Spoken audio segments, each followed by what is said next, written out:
Steve Miller. I'm the CEO and president of Dillon, Gage Incorporated group of companies, brokerage firms, and I'm the president of Helps International. So, Steve, tell us a little bit in your perspective about the image of business today. You think it's good?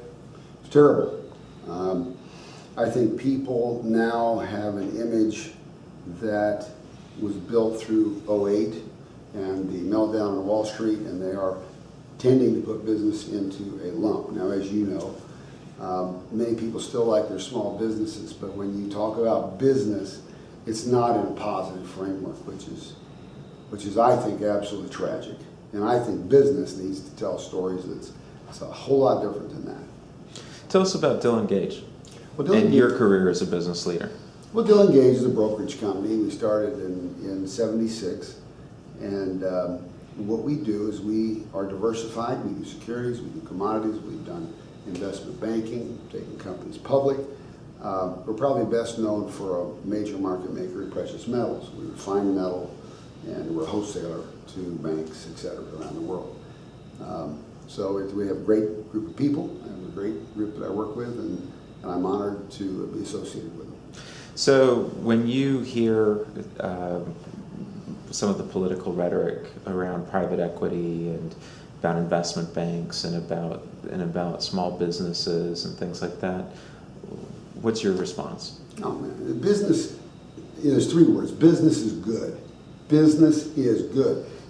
Sure, we have bad folks in every endeavor in life, and you have people that don't treat people right. You have businesses that are built on the back of big government, for example, or institutions.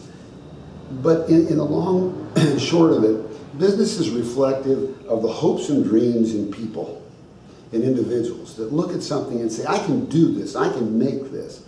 And they go out and get together and they form a company, a corporation, so that they can pool their effort in order to bring goods and services that benefit all of us.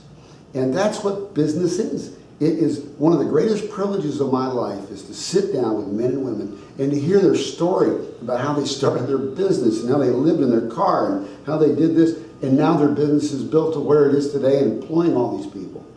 What a wonderful part of America that is. But we have allowed ourselves, because we are just won't tell our story, seemingly, about the good things that business represents. And as a result, we've allowed it to the other side to define who we are.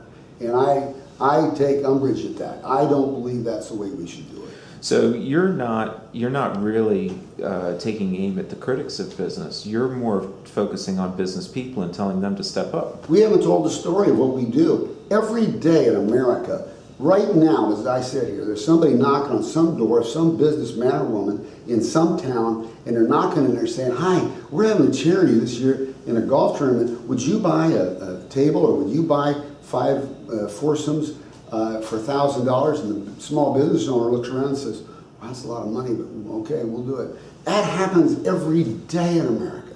These businesses don't just give jobs and innovate and create products that's made America the envy of the world, but they're also supporting their communities and their civic and their church groups and everything else. Business reflects the hopes and dreams of people.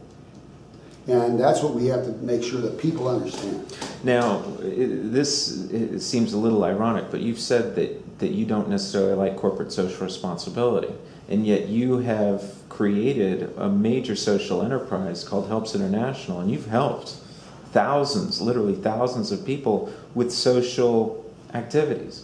I say this corporate social responsibility, the wording is kind of, I understand the concept and I don't certainly fight that. What I am saying is that we as business people understand that we want a prosperous community. We also understand that we want a stable world so that we can operate, we can responsibly use natural products, natural resources. And so it's really what we do to protect our marketplace. If we don't have stability and prosperity, no one's going to buy what we have, and we're not going to be able to safely operate in the rule of law, etc.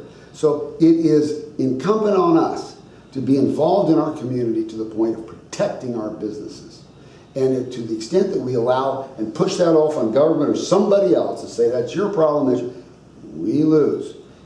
We need to be involved because we're, frankly, I would like to say the church is involved, and they are to a degree, and government to a degree, but it's the businessmen and women that is to their best interest that we have stability and prosperity. Okay, so what's next? What would you ask other business leaders to do then? Well, I would say to business leaders, we need to get together, we need to tell stories. And frankly, for the U.S. Chamber of Commerce, and I've talked to a lot of business folks, the U.S. Chamber is the preeminent organization for American business. They represent business. And I would love to see the U.S. Chamber take on this role of being the voice of America, the voice of American business, and let people see the right time, the right place, how people really do these things around the community and the world. It's unbelievable. And your job, I know that you know what people do. You have better stories than I do. You know what these people are doing. We have to tell their story.